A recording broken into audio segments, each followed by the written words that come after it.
how do I feel looking back on 25 years? I'm incredibly proud that we are still here as such a vibrant organisation. We are a bunch of guys who literally learn the game by watching it on YouTube. And they get hit, and they're like, I wasn't ready for that.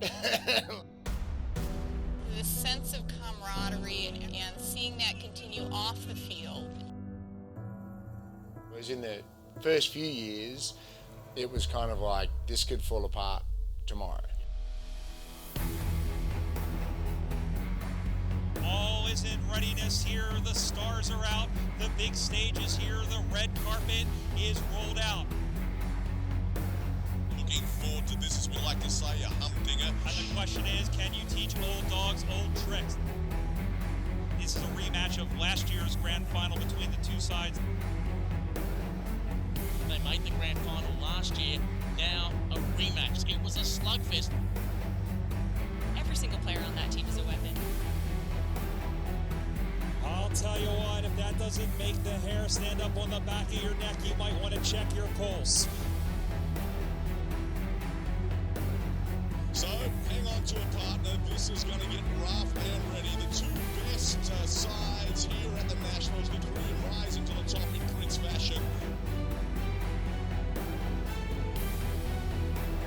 And these boys are going to get it on. Smash mouth in the middle.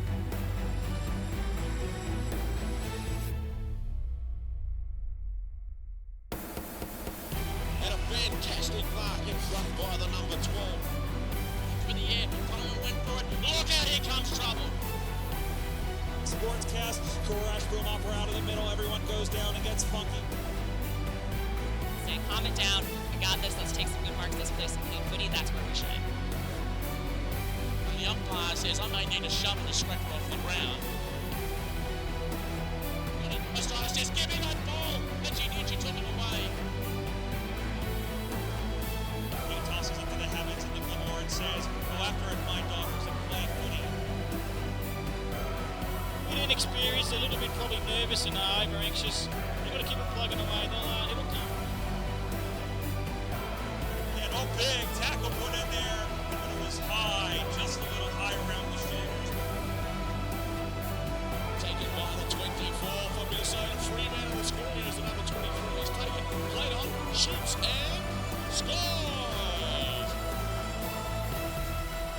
That is, we have some new kids on the block with regards to USAFL Nationals. I love the fact that all these Americans love this sport.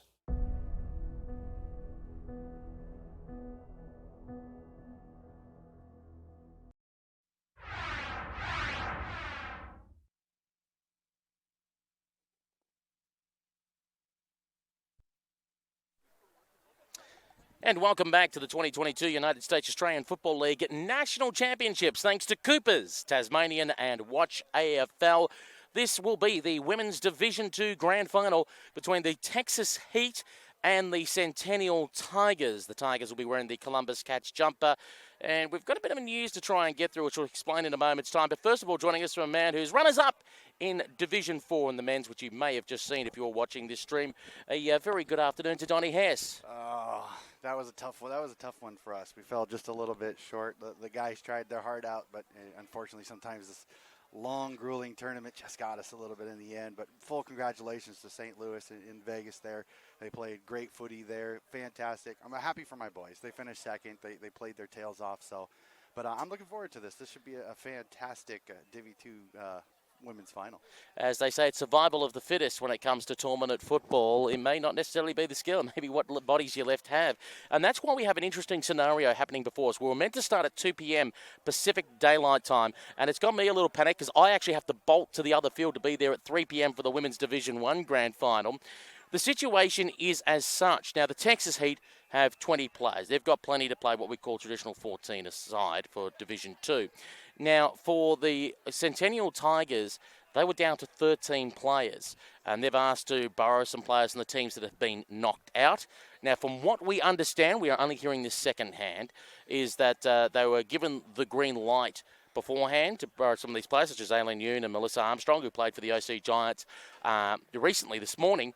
But I've been told now that may be in question. So obviously you can see a golf cart out there. That's the USAFL president, Seb Aguilera. He's got Dave Bryant, the central vice president, out with him, chatting with the captain of the Texas Heat in Heather Serpico, and the captain of the Centennial Tigers for this match from Columbus Cats being Katrina Shearer. So I believe, Donnie, there's a bit of negotiation in all of that happening as we speak out there at the moment. We're seeing the Geneva Convention almost of USAFL when it comes to it. I really hope that they can see that this might be the best opportunity for both teams to let these girls play, because you would hate to see this change on a technicality.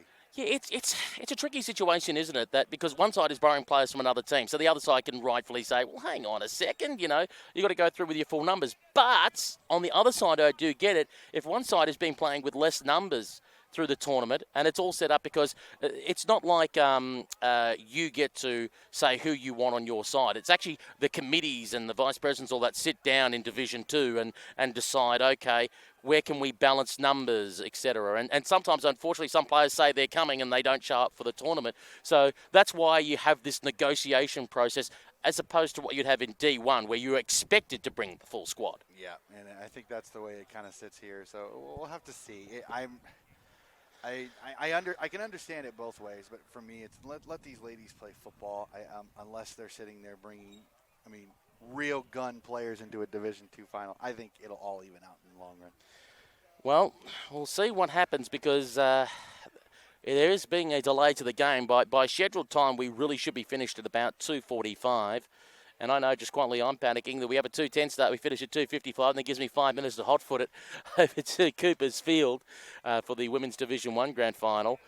And you can cross field, because there won't be any games on here, so that'll cut your time a little bit.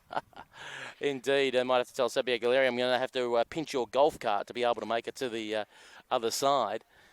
So negotiation still continues about what is going to happen with this game. And as the time goes on, maybe I'm a little impatient, but I think you've got to get to a certain point where you go, say, right, this is it, and this is what the decision is, done. But unfortunately, but players who were lined up ready to do the traditional face-off and coin toss, and but now they're all just signing what is going to happen. Because originally, there actually wasn't going to be a Women's Division 2 Grand Final.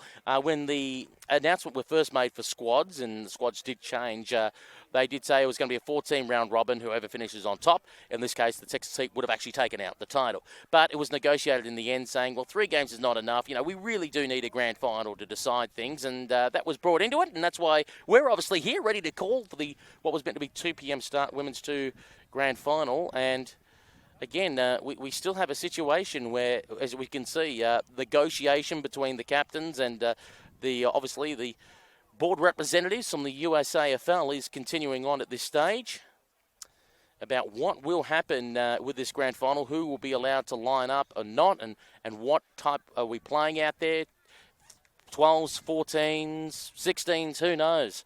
Yeah, you really want to see these girls get to play. I just hope they can make this decision quickly, because not only for your sake to be able to get over for that Division 1 final, but it's just you don't want these ladies getting cold. They've warmed up. They're ready to go. So you don't want to affect the outcome potentially, because we're sitting here for 10 minutes trying to decide if we're going to let 5 or 6 or 7 or 8 players play and not. We of course had a 40-minute stoppage earlier yesterday, not on this particular field, but in field 5, where a paramedic was called out for a men's game. And that set back schedules there for a bit. And I actually haven't heard on the condition of the gentleman involved. I'm hoping it's all good. I'll take a guess, maybe a broken leg or something like that. I'm just hoping it's nothing too serious. That, okay, you might be out for a few weeks if you have a broken leg, but at least, better than a serious head or back injury. Yeah, I think a couple of my guys were watching that game, and I think it was a really bad dislocation that they were having trouble getting in. I think that's why they called the EMTs for it. But yeah, I remember it gave me. I had the scintillating color commentary in our game that time, because I had noticed that nothing was happening behind us, so I gave you the yep. So my apologies for that for yesterday, because that what threw me off, as I didn't see any footy behind us. So you're just so used to footy being everywhere. The one thing about this tournament that's fantastic is there's always a game on. Just stumble on any field and you'll see what's happening. And as we speak, oh, good, the Austin Crows have put their numbers into the system, so that helps me out a lot. So thank you very much to the Austin Crows for being able to do that for us. We did have a bit of a situation where it wasn't their fault. It was just a case of it wasn't showing up in the system. Technical bugs when you use new technology. Great, we've got both teams on the same sheet. And as we speak, we can still see the Centennial Tigers out there trying to sort their team out. Now, Mora and Yoon are now walking away, so unless the decision has been that they can't play in the game and it's now down to a certain number, and we still see the captains now having a chat about the, I guess, coin toss or whistle behind the back. You just peeked into a conversation. They both just informed a fellow patron that they cannot play. Well, dear. So they've, I guess, rejected the possibility of players that were playing for another side in the tournament making up numbers for Centennial, so they will be short-handed versus the Austin Crows. The other shot that I was just looking for, because I saw Melissa Wilhelm earlier walking around. I'm not sure if she's going to be able to play or not. I know, of course, she's got the blonde hair with the braids. I think I might see her out here. We'll spot that in a second or two. But nonetheless, we are finally going to have a game, and we are starting quite late. So if you do see a mad fat man running across the field at 3 o'clock to get to it from one ground to the other, that will be yours truly, as almost 15 minutes late this start time. We could use the comedian from America. Iglesias is one. You're not fat, you're just fluffy. Cue the Benny Hill music if you see me running across the ground. You know, the do-do-do-do-do-do-do-do-do-do-do. I'll just bring my microphone down to the right level. Sorry, I thought it was on left channel. You're on right channel, obviously. There we go. Technical gremlins, aren't they so much fun? Exactly. Particularly when you're not using your own equipment that you're used to at home. It's somewhere in Australia. As they have broken from their huddle, so that means we are almost at a start time. But there is one player that's been allowed to play to top up the numbers, and I can see that is definitely Melissa Wilhelm, and she's going deep to defence. So I think they've allowed him to top up to be 14. As we see two players, or at least 12 on the field. Let's have a look how they're lining up, Donnie. Let's do our math. 1, 2, 3, 4, 5, 6, 7, 8, 9, 10, 11, 12, 13, 14. We're playing 14 aside. There we are. Math on the video, it's always fun. That's what they've decided. Texas Heat going to the left of screen. The Hamner Avenue end towards the right-hand side of screen will be the Centennial Tigers wearing the Columbus Cats jumper. They'll be kicking to the freeway end here on Go Live Sportscast. You have got Peter Holden and Donnie Hess here with you. Just a few technical things being sorted out in the camera as we speak for you, but you'll be able to hear our voices as we go along as they just get that issue all sorted. We are underway here with Katrina Shearer doing a little bit of the ruck work. Trying to spin out of the contest there was Regrets.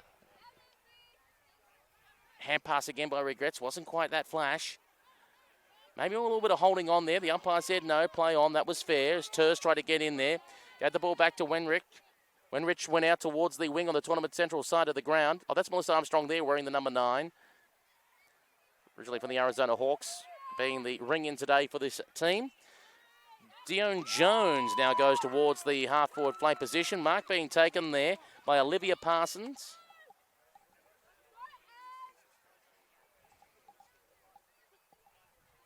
And we wait for her to give it a fair old roost on the right boot. Now going long into the forward line. Mark taken there by Barbara Williamson.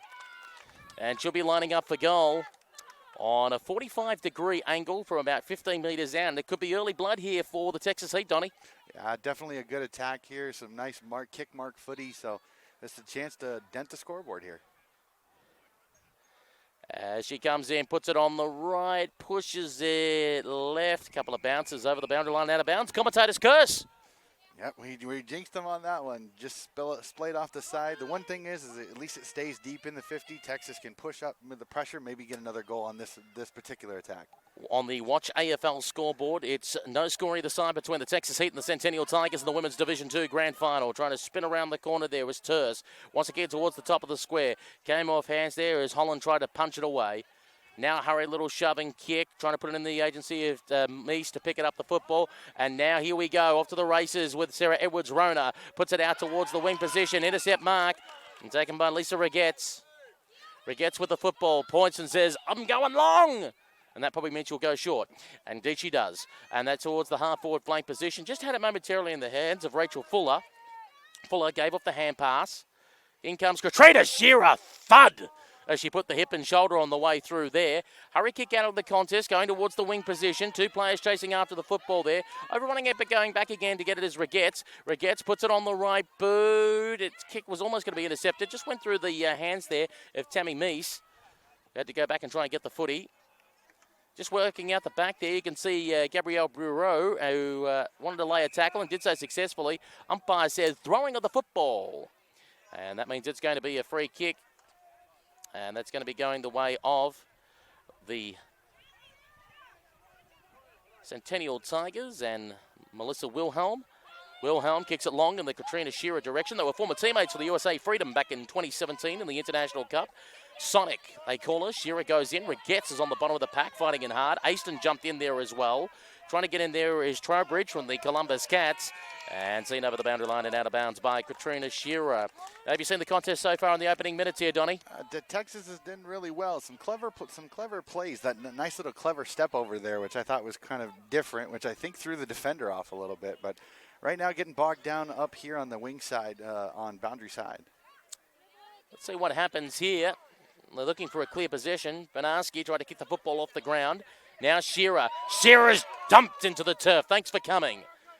Regrets, has it. Tried to roll on out of the pack. In fact, it wasn't Regrets, pardon me, or I think it might have been Terse.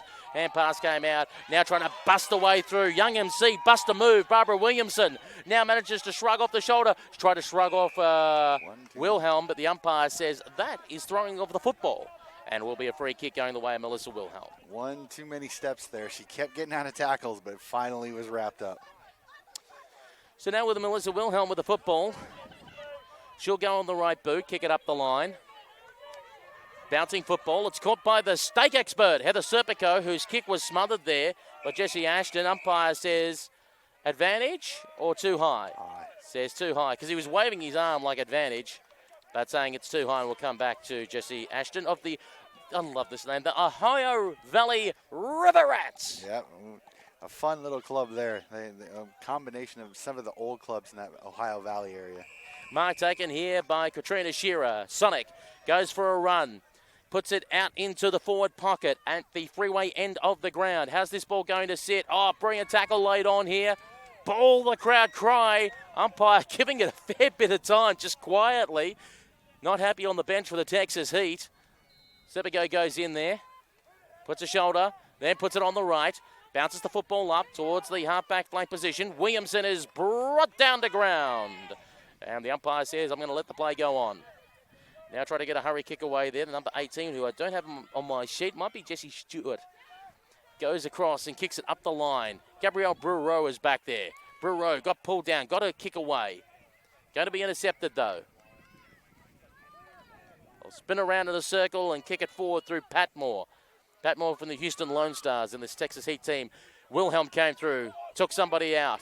There's Squid, Castellieri, normally of the St. Louis Blues. They put a bump on there.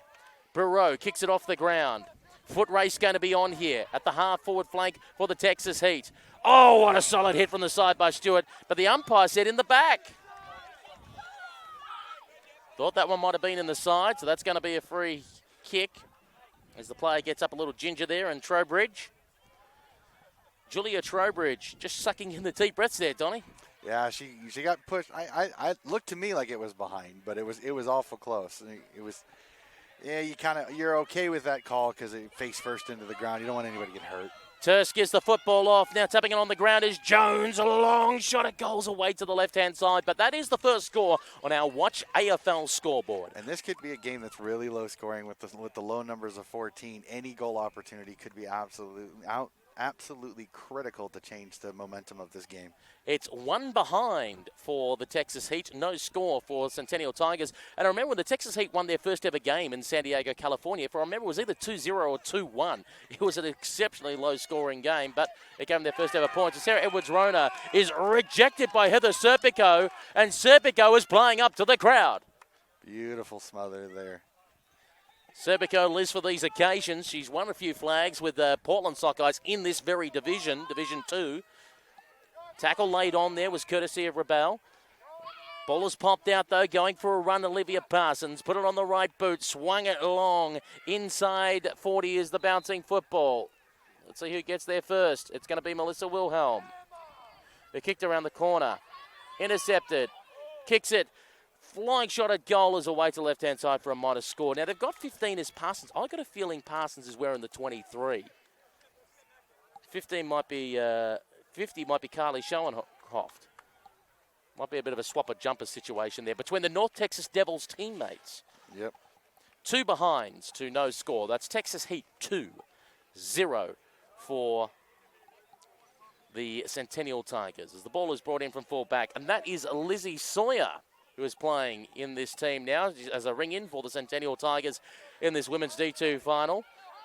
Serpico was asking, was that in danger? The umpire says no. Hitting the ground hard is Terse.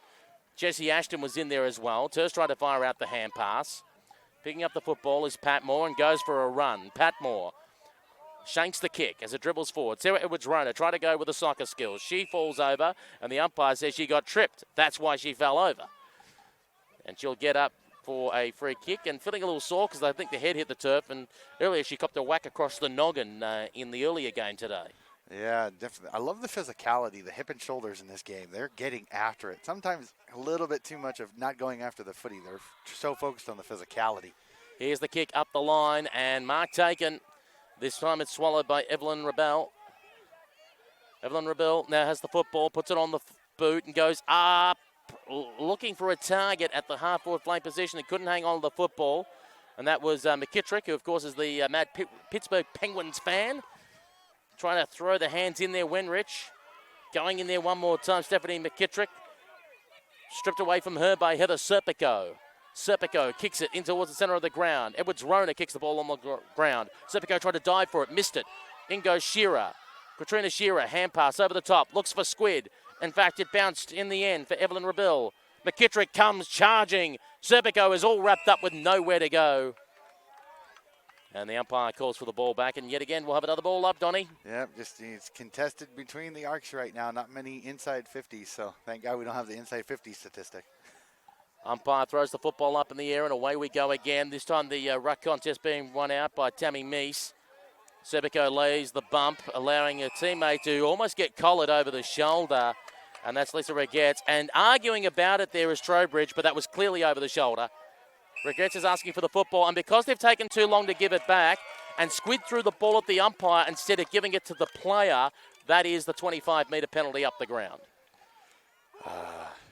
Sometimes just arguing over calls is just a waste of time, and now it hurts her. Now it hurts her team. Yeah, well, so. she's got to be careful. It's not a double 25. So what happened was the first 25 would be that the ball was not given back to the player. It was thrown at the umpire, which is incorrect. You've got to give the ball directly back to the player. And, yeah, it looks like a double 25. And I think the other would have been for giving a bit of lip to the ump. Yep.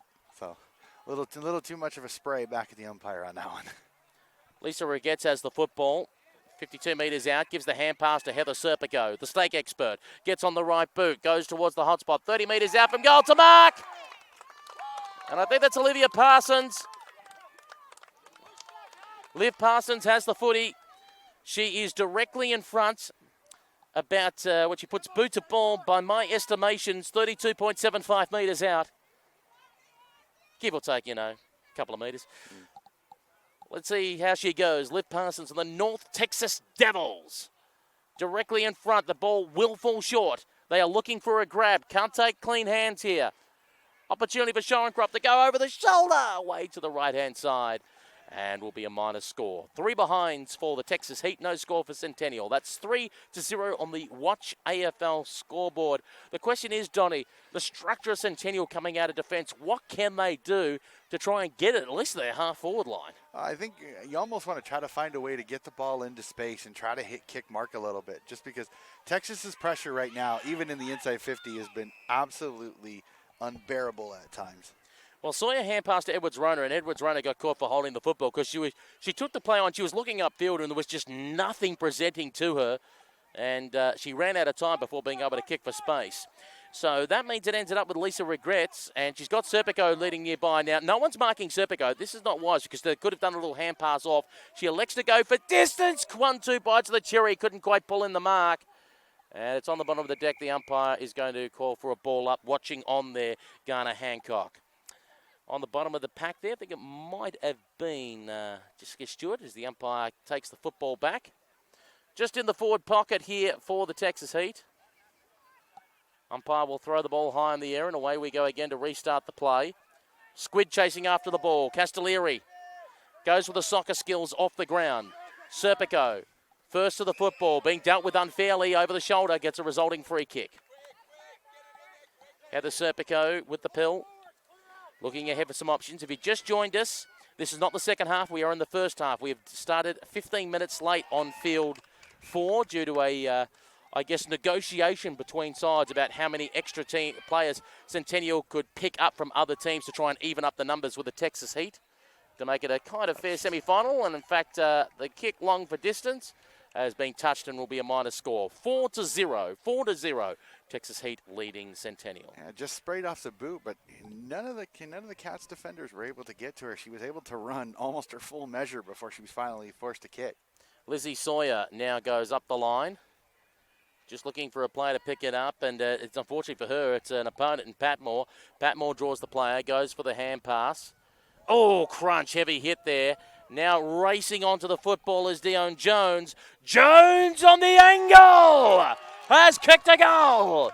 How hot is she? Texas hot. Can't call them Texas Heat without having a little bit of hot. So fantastic, and this is huge right here with a small side, with a small number game. Any goal here is absolutely massive. 1-4-10 is the Texas Heat. No score, the Centennial Tigers. That's 10-0. Texas leading Centennial on the Watch AFL scoreboard. The umpire brings the ball back to the middle of the ground. Slightly cool conditions. The temperature dropping off a little bit again like it did yesterday. And at the moment, all the work is left with the Centennial Tigers. What can they do to claw their way back into this game? 10 points is not a big margin, but when you haven't kicked anything yet, it almost feels like it's 100 points away. Well, and the worst part about it is they can't get a hold of the footy. When they do get a hold of the footy, there's Texas players right there to tackle them. So they just almost have to slow the game down and try to make it a kick mark game just to kind of take some pressure off.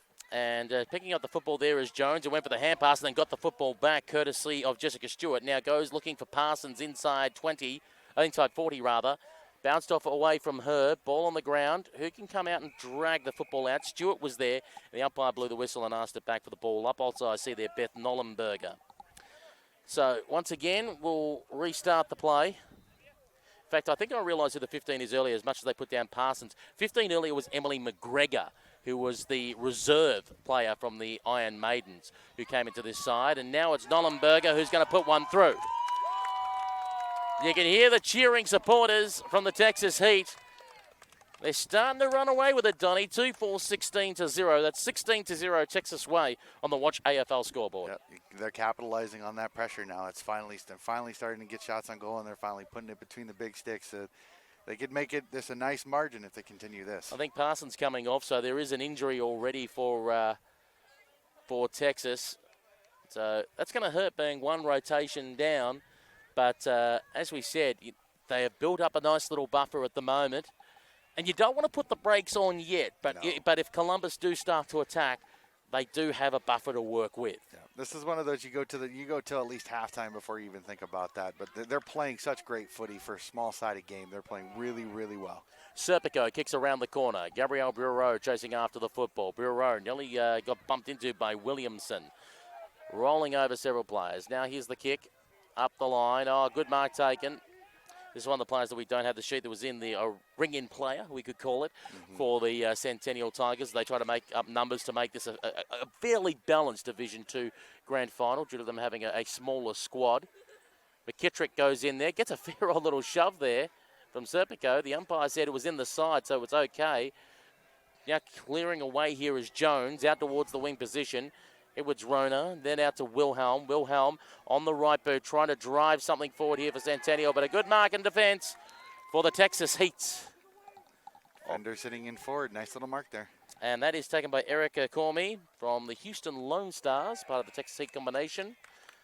Another mark taken out there, this by the 13 and Lindsay Turse. Turse goes out towards the wing position. A little bit of holding on against McGregor, I felt. The umpire said, yeah, that's high, and that's going to be a free kick to Emily McGregor, who, of course, represented South Queensland in youth girls football back home in Australia. Find yourself at the moment living in San Francisco. Geez, that's a hard life.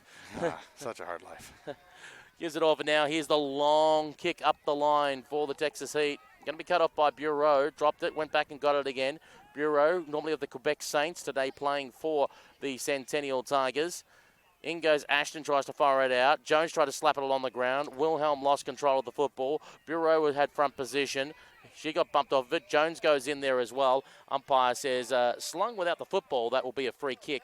And it's going the way of the Texas Heat. This time it pops up with Lindsay Turse. He gives her the football. Edwards Rona from out of nowhere comes in to lay the tackle, but the player got rid of it in the neck of time, according to the umpire. We find ourselves here at the half-forward flank now, half-back flank for Centennial.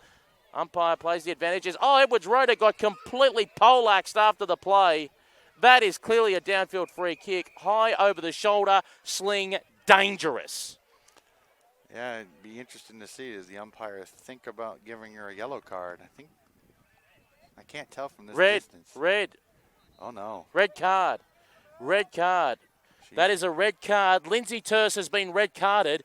No trainer yet has gone out to Sarah Edwards Rona. She is flat. She's got her face first flat on the ground. I hope the trainers get out there quickly because does not look good. What happened when Turse laid the tackle after she kicked her, has grabbed her over the shoulder and slung her, bang, face first into the turf. It was a dangerous tackle. And unfortunately with the red card, that means she is done. And for the next 15 minutes, Texas will have to play one woman down.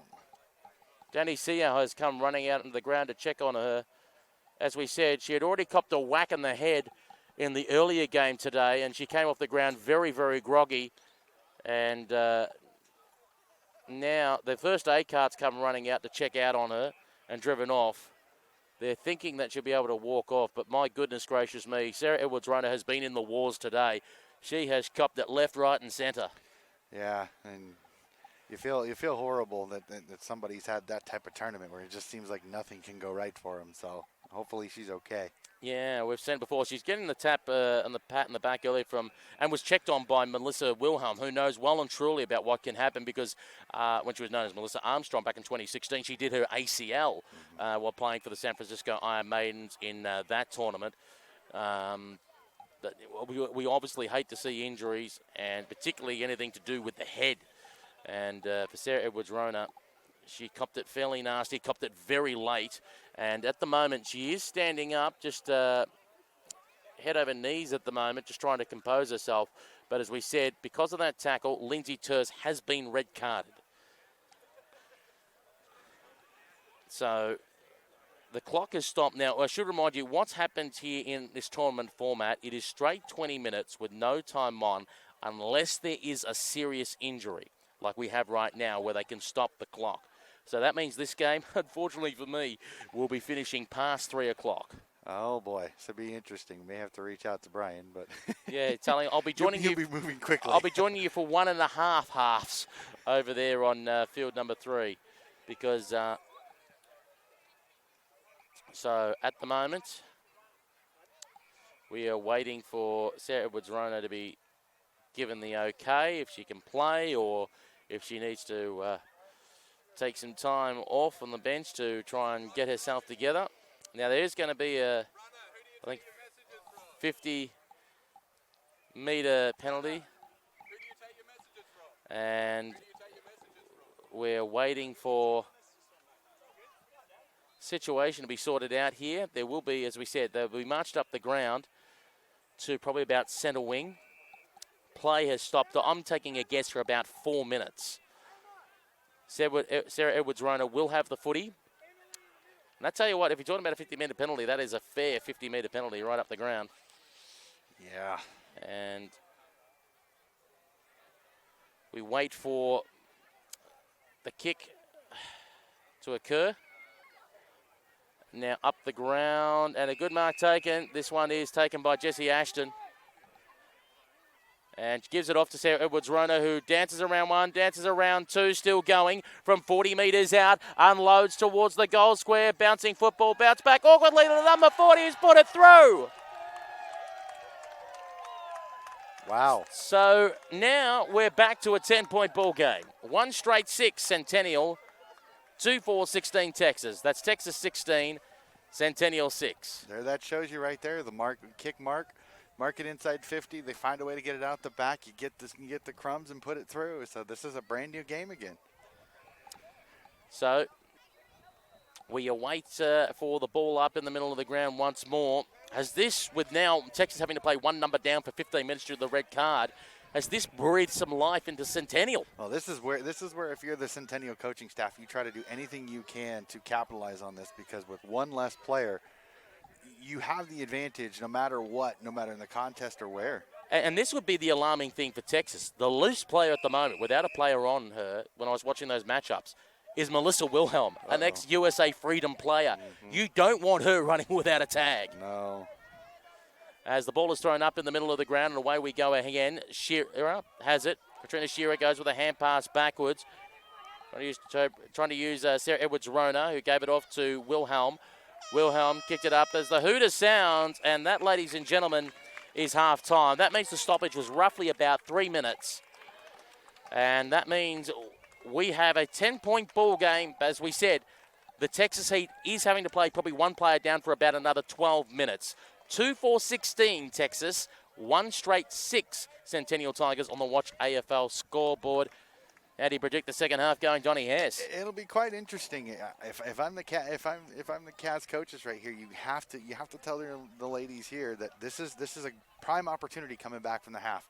You've got an advantage for at least 10 minutes. You have to capitalize, because as soon as they get that even numbers up, that pressure is going to dial right back up like it was earlier in the game. We might take this opportunity to take a break here at halftime. 10-point lead to Texas over Centennial here in the Women's Division II Grand Final.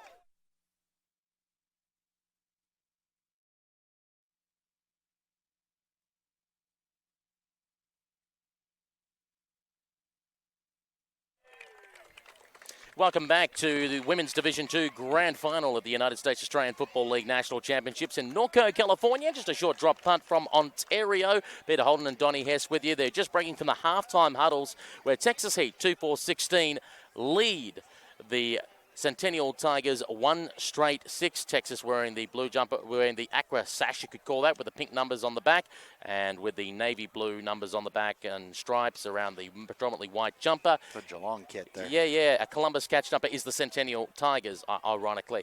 I do find it funny that in the Women's D2 Grand Final, we have a team called the Heat, and in the Women's D1 Grand Final, we have a team called the Freeze. Be interesting if they ever matched up to each other. Well, I did joke with the Suns, and I guess we could now joke with the Heat and Freeze. If they do play each other at the Central Eastern Super Regional next year in Kansas City, I said they should play for what I call the thermometer, and you just have this big, you have this big thermometer, and whoever wins it, you move the needle on it to say hot or cold. That's awesome. That is fantastic. That'll be so cool. And it's really cool for me, especially being in Des Moines, is that next year that Eastern Central Regional is really close to me. So that'll be fantastic for us. I'm looking forward to that. I know next year is a long ways away, but, man, regionals in Kansas City is going to be an absolute blast. Seeing players down from St. Louis. You can imagine Wisconsin be able to come down with good numbers as well. Minnesota, seeing the Oklahoma boys get there. So Midwest, the Central regionals will be fantastic, but it'll be interesting seeing East and Central in one location. Indeed, and it gives them at least good numbers for the tournament as well. Yes. Umpire has the ball, and he says, let's get underway again, folks, as we begin this Women's D2 Grand Final second half. As we said, the Texas Heat will be down one player probably for about another 12 minutes due to the red card rule. Now, when you have a player or you can't, replace a player for 15 minutes due to a send-off rule, we're reminded that the halftime break does not count into it. That is actual playing time. So we now have it with McGregor. He'll try to unload the ball on the right boot. McGregor long and high and going inside 40 with the kick. The ball popped out the side. No clear possession as Edward Ronas went in to try and lay a tackle. Here's an interesting little kick over the shoulder. That won't be 15, so it won't be paid there to Catherine Rowe, who got bowled over as she tried to get the kick away very close to the point line and just shoved through in the end. And that will be a minor score. 2-5-17 to 1 straight 6. That's 17-6. Texas leading Centennial. Unfortunately for Centennial, it's at the wrong end of the ground. Yeah, unfortunately. And Texas is able to put points on down a woman. So this is very interesting. Can they get it out the back and use that outnumber here? Lizzie Sawyer goes for a run, the former USA Liberty player. And from the Wasatch War Goals has just given it up to McGregor. He puts it through the high diddle. And I think that's full points. It is. They move out now to 3-5-23. To 1 straight 6. 23-6. Texas Heat leads Centennial. And I'm not quite calling it yet, but the engraving gun, I might just plug it into the PowerPoint ready to go. Yeah, it's hard to argue. That's an absolute backbreaker. Being down a woman and now putting on 7 points on the board to an already 10-point lead. So it's almost 3 goals, which I think may just about put this one away.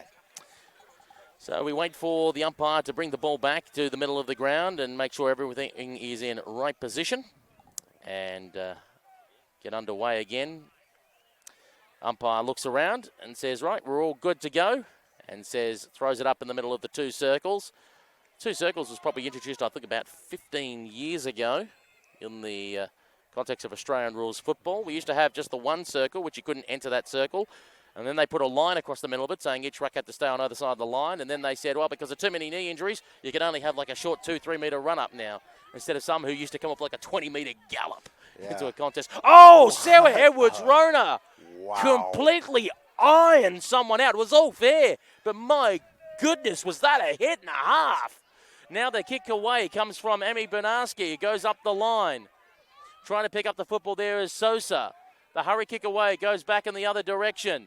Edwards-Rona again. McGregor comes at her. Gives it across to Wilhelm. The player that was ironed out, Lisa Regrets, has gotten up again. Feeling a little bit better. Now to Stewart. Stewart. Wilhelm nails her. Ball, they cry. Holding the ball according to the umpire. It's one of those, a lot like the soccer one. I'm injured. Oh, the ball's near me. I'm okay. Wilhelm decides to go down the corridor. It's a long kick. It's an awkward bounce. Here comes Sonic. Shearer goes in to pick up the football. Unfortunately, her legs are too long and the arms are just a slight bit shorter. Couldn't reach down and pick it up on the go. Now the hurried kick for the Centennial Tigers. Kittrick chasing after the football. Oh, no. Here's a soccer off the ground. It's out of bounds on the full. Trying to clear it away. Got under it just enough out on a full.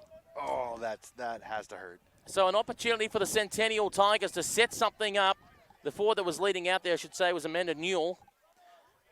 And now this time the kick is coming through Stephanie Shipley-Snyder. Rejected to come back from where she was. Shipley-Snyder goes again. Gives it off to Jessie Ashton. Almost kicked it straight into her opponent, Nonberger. Ball hit the ground. Umpire blows the whistle and says, in danger. And a free kick going Centennial's way. So Shipley-Snyder will receive the ball. And she will be about 38 metres out from goal. Sosa stands the mark. Shipley-Snyder elects to go sideways, looking for Edwards-Rona. Takes it, bounces off a player. Which is amazing, because if you look at the physical matchup, you thought it would be Edwards-Rona was the one that would get poleaxed there. Instead, it was Stewart that bounced off Edwards-Rona. And Edwards-Rona goes to Wilhelm. Wilhelm goes towards the hotspot, 20 metres out from goal. Came off hands. Trying to get in there was Newell. Couldn't do so. Ball goes out towards the pocket position. Who's coming after it? Ashton tries to put on the pressure. Texas Heat find themselves bogged down in the back line at the moment. Going in to pick it up is Sosa. Jennifer Sosa near the Watch AFL scoreboard. Wilhelm cops one over the shoulder, perhaps. Yes, says the umpire. Free kick to the Centennial Tigers. 3-5-23 leads 1 straight 6. That's 23-6. Texas Heat leading Centennial. And not Will Helmond, rather it's one of the Arizona Hawks teammates who we don't have on the sheet because we said they're one of the extra players to balance numbers that have come in for Centennial in this grand final matchup. Wilhelm now goes in there. Edwards Rona as well. Serpico on the bottom of that. And the umpire will ask for the football back. As the umpire looks around and gets ready to throw the football up in the air. Here's the tap down. Edwards Rona kicks it back to Wilhelm. Wilhelm goes back again, fires out the hand pass sideways. Edwards Rona chasing after the football. Hits the ground hard. Umpire comes in and blows the whistle and says too high. That'll be a free kick. The Texas Heat combination made up of players from, well, one as a reserve from the San Francisco Iron Maidens, Houston Lone Stars, Austin Crows, and the North Texas Devils. No representatives, at least on my sheet anyway, from the Dallas Dingoes. As the kick goes up the line, Wilhelm comes out to try and mark the football, went through her hands. Now the Centennial Tigers send it back inboard. Crash of bodies, Asian tried to jump in there, try to fire out the hand pass, Jess Stewart. Quick chain of handballs, and now the long kick up the line to go towards the half-forward flank, half-back flank because it's received by Lizzie Sawyer. Sawyer goes long with the kick. Ball came off hands. Jesse Ashton put it to Edwards Rona, who danced left, who danced right, and put it on the right boot. Went long, long, long for home. It's an awkward bouncing football. Sosa is there, got dumped as she tried to get the hand pass away. Ball cry the crowd, they're not buying into it. Shearer Crow's in there, collects, regettes, close towards the boundary line. Shearer managed to keep it in, went for goal, but guess what, a mark back there on the last line of defence, Erica Cormie. Man, that was one of those, just couldn't get it to the goal square, and the defender was able to chop it off for a nice intercept mark to kind of save Texas from giving up any points. Regettes versus Shearer. Shearer has it, spins around on a sixpence, puts it on the right boot. It is going to the near side, and it may sneak in for one behind. 1-1-7 are the Centennial Tigers. 3-5-23, the Texas Heat. That's 23-7. Texas leading Centennial. I mean, we're seeing some nice push by Centennial here to get it into their forward line. Just can't seem to find a way to get it to go between the big sticks right now. Can they keep it there, and can they get another goal here? Here's the kick up the line. Oh, mark for Texas Heat. And I'll just go back and just cue up the clock a little bit because time is Texas' friend when you're up by 16 points in the second half of a Division II grand final. Bouncing up the line. Ashton goes chasing after it. Trying to dance around here. Pat Moore. Oh, beautiful turn. Pat Moore. Oh, look out. Didn't see that coming. Holding the football. Current time at the moment, Pacific time, is 2:52. We'll remind you, coming up at 3 p.m. over on the Coopers Field stream.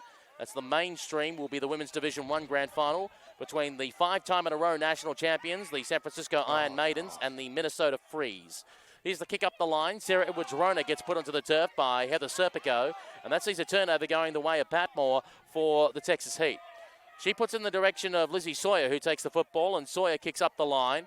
Trying to cut the football there, Diana Sosa. Diana Sosa, or by her nickname in roller derby, Princess Di, and spelled D-I-E, just for the humour.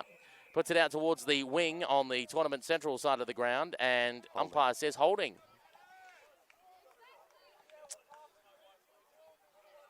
Well, if I look around, Donnie, at the moment, talk about flooding of numbers, there is only one Texas Heat player in the entire forward half of the Texas Heat. Yep. So they're definitely flooding back, trying to be sure that they don't give up any more. But I can see two now. I can see one deep one in the the 50. Yep. So that means they've definitely got 12 behind the ball, trying their best to hold on in this Women's Division II Grand Final. In comes Wilhelm, picks up the football, kicks it long, kicks it high. Couple of bounces close towards the boundary line will go over and out now. Seen over by Stephanie McKittrick, who, of course, normally plays for the Columbus Cats. And today, well, wearing the Cats jumper, but under the naming, especially under the Centennial Tigers.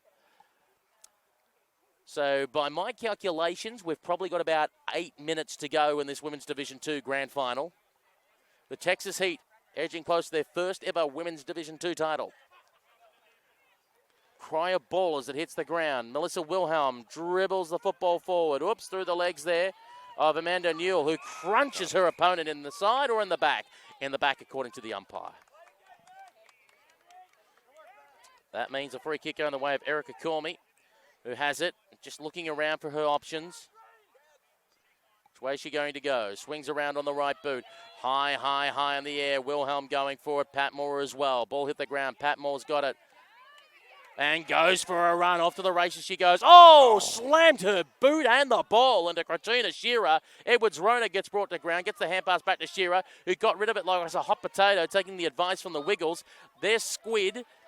Castellieri tried to get rid of the football. Hand pass came out. Now McGregor. Go for a run. Have one bounce. Might consider a second bounce. Might consider a third bounce at this stage. No, she goes for the kick before Sawyer got nearer. Now it's long into their forward line. Nollenberger is chasing after the contest, going up against Hancock. Hancock gets flattened by Nollenberger. Play on calls the umpire. The ball is still up for dispute. And Hancock has it and goes for a kick that is well and truly wide and almost hit our secondary camera out of bounds on the full. Yeah, that was a nice little run there. Just rushed the kick out the back, couldn't get there, and then the defender just had enough pressure on her. It slipped off the side of the boot, so it's out on the full, deep in the pocket. So we see, will she have a shot or will she try to center? I think she might have a crack here, McGregor. Why not? 16 points up. Any score just helps your this would be legendary if she kicks this. McGregor, Emily MCG on Instagram. Has she put it through? No, I think it might be touched. Oh, she went for it and almost hit it. 3-5-24 to 1-1-7. That's 24-7. Texas Heat over Centennial Tigers on the Watch AFL scoreboard. And there's a player down behind play again. It's a Centennial player. And who's gone down? That's the question. I'm looking around at players. And they're out the back, but just behind the goal. I can't tell from this distance. Is it Edwards Rona down again? She's been down, it seems like, every couple of minutes. Oh, dear. And I don't mean that. I don't mean that in any way in jest. If she is, and I don't know what has happened to her, the first aid kit is going out there right now. I've seen today a couple of whacks to the head, and again, no criticism of the league or anything like that. I personally don't know what the procedures are, but it might bring into a question of concussion procedures. I mean, we see the first aid going around of perhaps if there is a head knock, we need to look at perhaps rules about time off the ground to be checked out, etc. I know it can be frustrating for a player that you don't want to spend too much time off the ground when realistically you're playing a minimum of only three 40-minute games. But obviously, health and safety coming first. Yes, and this is one of those you're trying to think of. The one thing that many people in Australia may not know, and it's this, I mean, we're completely amateur. Almost everything that we do here is out of our own pockets. Occasionally the clubs will pick up some things. So, I mean, we're all out here just trying to play footy. So these injuries are devastating because you don't want to see anybody take the time to do this tournament and then to get injured. So, naturally, the clock has been stopped again here in this Women's Division 2 Grand Final. Remind you, in 3 minutes' time, you're able to stream from Cooper's Field on USAFL.com. Click on the Cooper's Field stream. That is the Women's D1 Grand Final between San Francisco Iron Maidens and the Minnesota Freeze. So that game about to get underway in 3 minutes' time with Brian Barish, and it was meant to be me, but I'm here obviously covering this Grand Final until the final siren. And at the moment, the score shows 3-6-24 to 1-1-7. Oh, boy. So we would definitely have to see this. So we're keeping an eye on it. The first aid right here. Tons of first aid there. Definitely. We still cannot identify what player is down right now. So Pete's using the binoculars here. Yeah, I do. And as I said, there's players standing around her, and her feet are pointing towards me, so I can't see her head to be able to try and say, what type of hairstyle is it to give me a hint, or the player rolling onto the side to be able to say, okay, this is the back of her number. She gets up. Yeah, it's Sarah Edwards-Rona again. She has been smashed around today so much. I would not want to be on her shoes any given day of the week. No. As how much she's been whacked and walloped. She has definitely earned that round of applause that all the players have given her. I got to give her that because she's been an absolute warrior in this one. Definition of hard day at the office. Definitely, for sure. So. And they're taking away. Looks like they're taking in the first day cut, and I think that is certainly probably the best best scenario. Decision. Yes. Yeah. As much as like after every knock, she bounced back up and she was running around like crazy and racking up possessions. I don't know what a person's body does and how they're feeling afterwards, but just from the spectator point of view, you go, oh my God. Yeah. Now, as the umpire blows the whistle and says all wrapped up, Gabrielle Bureau, and the umpire will take the football back again. We're being told, by the way, Nollenberg is in the back line and Patmore is in the forward line. Yes. We're just trying to go upon the numbers that we've got the best that we can. And now here's this little dribble kick along the ground for Patmore to try and, well, she was going to toe poke it. Now the umpire's pushing the back, is not paying advantage. So the ball is going back, advantage not paid.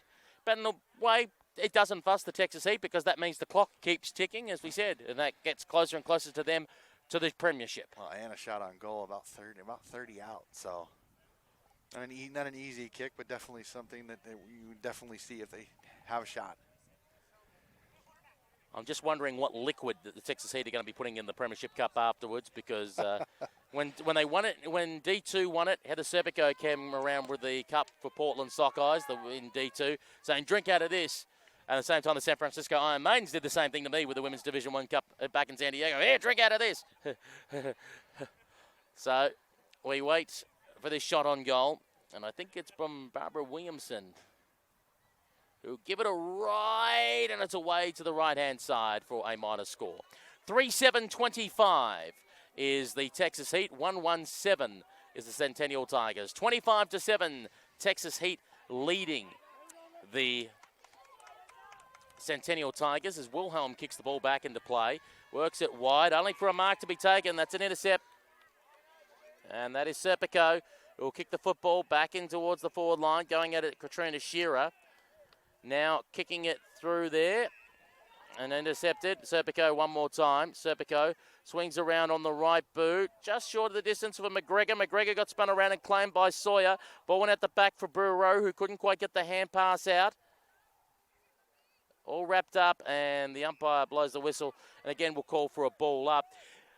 With Texas Heat winning Division 2, it poses a very interesting question for the Women's Association going forward in D1. Because traditionally D1, they've always tried to make the rule that D1 will be a standalone side and combined sides will play in D2. We had the situation this year in D1 of odd numbers, 7. Ideally, you want a nice round number to break up the pools. The question will be, if we have a similar situation on numbers next year, will they classify Texas Heat, because they won D2, as one club? Because really, besides McGregor as the ring-in, it is the Texas teams together as one side. And they've been branded as Texas Heat since 2017. It's a good argument. I don't see, especially, I think it uncomplicates the tournament a little bit if they do that. But again, you understand that you're wanting to try to develop these full teams. Shot on just a little short there. Because remember, Texas Heat, I guess you could call it a brand of a side, as in they're not officially a club, as opposed to, like, predominantly a lot of these players are from Austin Crows, teamed up with Houston Lone Stars and North Texas Devils. So you could technically call it a state side, in a way, not a club side. Now here's the kick going forward. Williamson was laying across the pack, has dropped the football, gets it back again. Turns around on the right boot, dribbles it forward. Oop, got nutmeg the player there in Hancock. Doesn't quite go through for a point. It's still being held up. Umpire blows the whistle and will call for a ball up. So considering the stoppages, I'm estimating 2 to 3 minutes remaining in this grand final of Women's Division 2. Sawyer wins it down. Now getting a quick little hand pass away. Oh, rolled over there. That hand pass was a bit of a hot potato by Meese. McGregor off the side of the boots and will register as a minor score. 3-8-26 for the Texas Heat. 1-1-7 for Centennial. That's 26-7. Texas leading Centennial on the Watch AFL scoreboard. Again, Texas just continuing this pressure. They're peppering the goals. Not getting the goals I think they wanted, but at least they're keeping it deep in this Cats defense. As the ball is run out of defense by Wilhelm, goes for a run, kicks it long, heading in the direction of Banarski. It's taken away from her. The kick Inside 40. Oh, dropped at the crucial moment there, putting the hands up. There was Regetz, who couldn't quite pull the football in. Pop back out to Regetz. He might have a second opportunity at goal. Runs into a bit of space. This looks not good enough. Just away to the left. 3-9-27 to 1-1-7. Texas leads Centennial. 27-7. A fantastic step around. Just had it slip off the side of her boot and go for a behind. But fantastic play there. And I can tell you over on Women's Division 1, they have just broken from their respective huddles out there, so they're not too far away from the start on the Coopersfield stream. I'll be over there hopefully in 5 minutes to be able to call that game. And that is a long kick out of defence there by Lizzie Sawyer.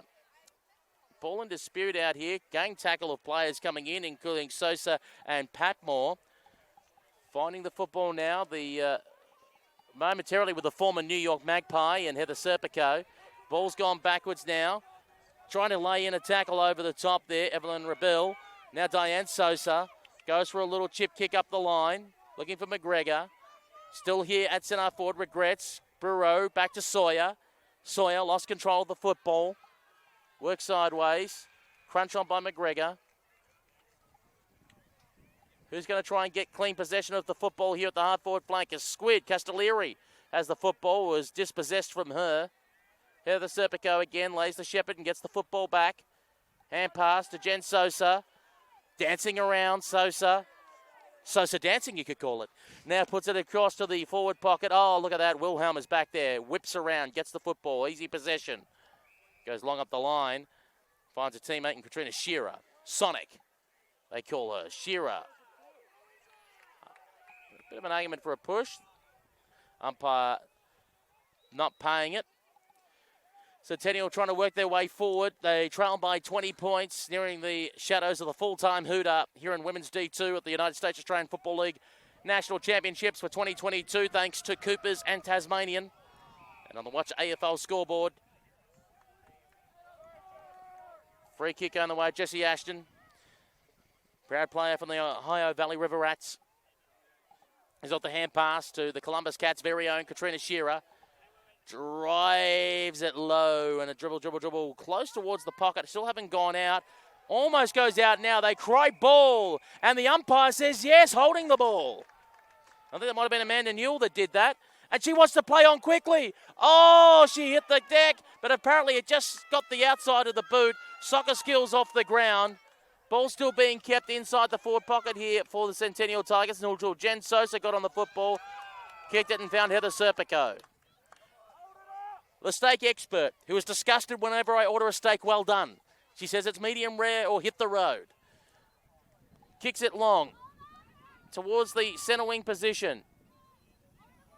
I can hear a timer going off, so that might be suggesting he might be near the Hooter any moment. As McGregor kicks it up the line, Wilhelm takes a mark. Wilhelm. Hooters being held in the air. Good tackle from behind. And the umpire says, holding the football. Number 19, Lisa Regrets, has the ball in her hands. At the timekeeper. And it's over!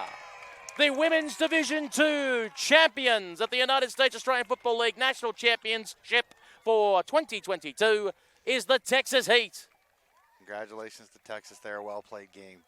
Just the better side completely. Congratulations. You can hear the excitement in the voice. They're a team that came with good numbers to the 2017 Nationals in San Diego, California. They've been plugging away year after year with this program. And finally, as the Texas Heat, players from the Houston Lone Stars, Austin Crows, North Texas Devils, and one reserve player for the San Francisco Iron Maidens, they have broken through to be declared national champions of Women's Division 2. Absolutely fantastic and well-earned. Very well-earned. Our commiserations to the Centennial Tigers, who struggled today with numbers and injuries battered around. They put up a fight, but in the end, the Texas Heat are champions of Division 2, 3-9-27 to 1-1-7 on the Watch AFL scoreboard. Donnie Hess, thank you very much for your company this afternoon. A marvellous tournament all round. Yeah, been fantastic. I love seeing the women playing so well, and a pleasure to work with you there, Pete. So I think I'm going to get off here so you can go get over to the Divi 1, okay? Indeed, I'm about to hop in a cart and I've got to race over to call the remainder of the Women's Division 1 Grand Final. On behalf of the team at Go Live Sportcast, that's Donnie Hest, I'm Peter Holden. I look forward to catching you on the Coopers Field stream in about 2 minutes' time in the Women's Division 1 Grand Final. From Field 4, goodbye.